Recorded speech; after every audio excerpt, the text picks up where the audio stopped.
Hi friends, कैसे हो आप सब। पिछले क्लास में हमने स्टेनो में क से पूरा यारा देखा था। अब आज की क्लास में लेसन 2 में हम देखेंगे क ख ग को और ये छ छ ज और ये यारा ये सब कौन किस में कौन से रेखाक्षर में आता है। तो ये सब जो क ख ग है छ छ ज ये सब सारे मिला के इसको 3 रेखाक्षर में बांटा गया है। ये रेखाक्षर 1 में जैसे आड़े रेखाक्षर, अधोगामी रेखाक्षर और ऊर्ध्वगामी रेखाक्षर। तो हम आज की क्लास में देखेंगे कि आड़े रेखाक्षर के अंदर क्या क्या आते हैं, कौन कौन से आते हैं। तो आड़े रेखाक्षर के अंदर आते हैं, जैसे फर्स्ट में आड़े रेखाक्षर है तो आड़े रेखाक्षर में आएंगे क,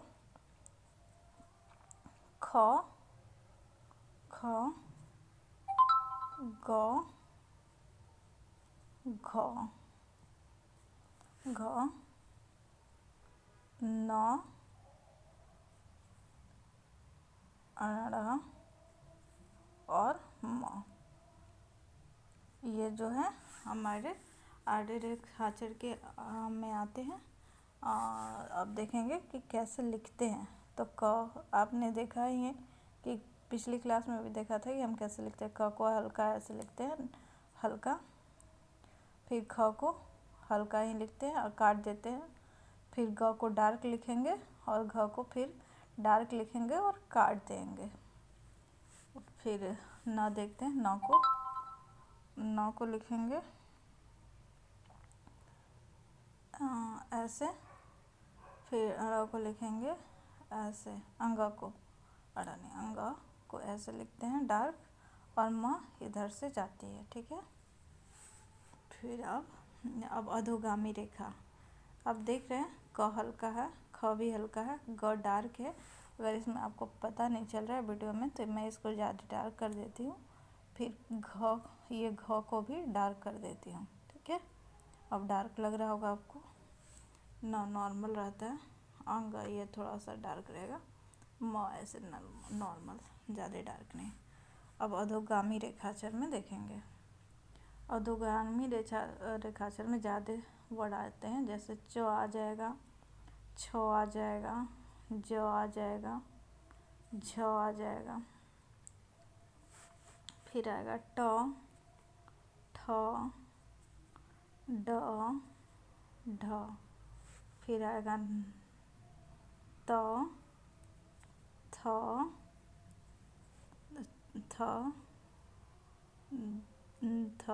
द, ध। फिर आएगा प, फ, ब, भ। फिर आएगा स,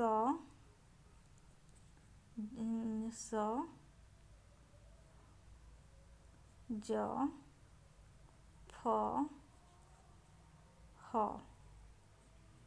फिर र भी आता है, आगे र भी डाल देती हूँ, और ये अड़ या ढ, ठीक है। देखेंगे कैसे लिखते हैं। तो आपने पिछली क्लास में भी देखा था, मैंने बताया था कैसे लिखते हैं। च हो जाएगा हल्का ऐसे तिरछा, छ भी तिरछा, काट देंगे हल्का। ज डार्क हो जाएगा, ठीक है। थोड़ा सा ये लंबा कर देते हैं ताकि आपको समझने में आसानी हो। फिर छ भी डार्क, हल्का कटिंग, ठीक है। फिर अब ट लिखना है, ऐसे ठ हल्का, फिर काट देंगे।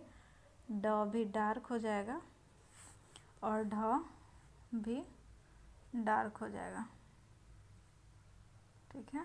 फिर त सीधा, थ भी हल्का सीधा, फिर कटिंग, द, फिर ध,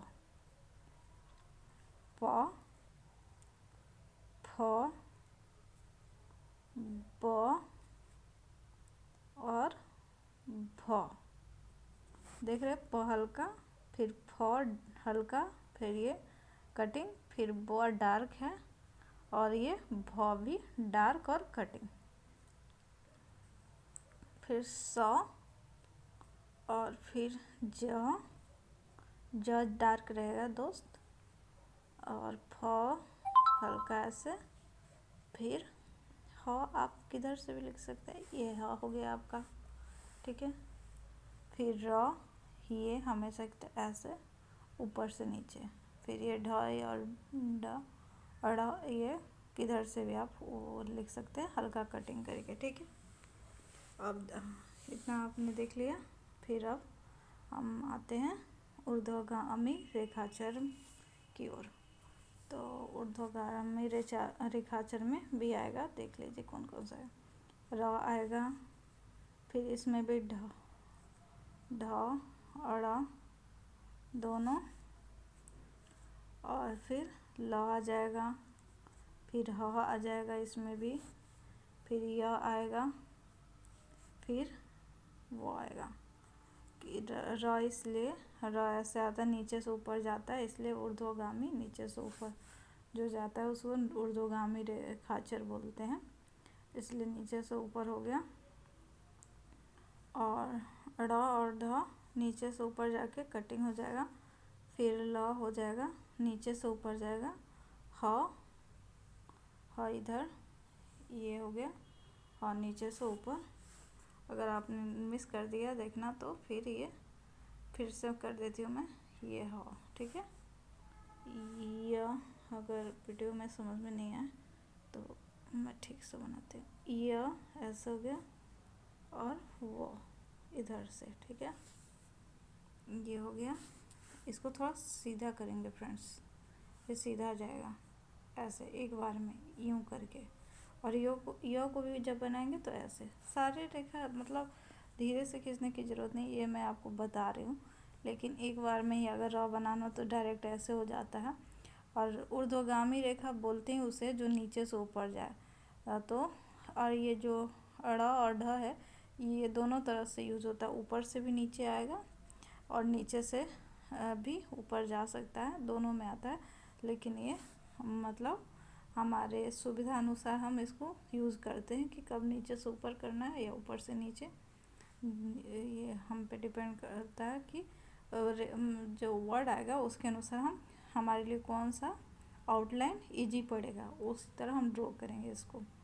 इसलिए तो वर्ड तो ये मतलब दो तरह से लिखा जाता है, खासकर ह भी दो तरह से लिखते हैं, ऐसे भी और इधर से भी, जैसा पहले भी पिछली वीडियो में भी मैंने आपको बताया होगा। और रेखाचर जो भी है, जैसे अधोगामी रेखाचर भी, अधोगामी रेखाचर उससे बोलते हैं जिसको ऊपर से नीचे डायरेक्ट मतलब ऐसे खींचते जाए, मतलब ये ऊपर से नीचे आ गया, वही आएगा। कोई भी बना रहे तो हम ऊपर से नीचे बना रहे ना, तो उसमें वो अधोगामी रेखाचर में ऐसे ही आता है। जैसे त भी लिख रहे हैं तो हम ऊपर से, ये नहीं कि इधर से नीचे से ऊपर लेके चले जाए, ये गलत हो जाएगा, हमें ऊपर से नीचे ही लाना। थ भी ऊपर से नीचे ही लाना है, हल्का कटिंग। ये नहीं कि अगर सीधा आप ये सोचोगे कि सीधा ही तो बनाना है, हम कैसे भी बना देंगे, तो ये गलत हो जाएगा, नीचे से भी ऊपर ले जाना है। नहीं, हमें तो आगे जाके वो अपना वर्ड लिखना है, आउटलाइन बनाने हैं, जल्दी बनाने हैं, तो अभी से ही जो जैसे लिखते हैं, अगर ऊपर से नीचे लिखा जाता है तो ऊपर से नीचे ही प्रैक्टिस करनी है। और मतलब अगर नीचे से ऊपर लिखा जाता है तो नीचे से ऊपर ही प्रैक्टिस करनी है आपको कोई भी रेखाचर।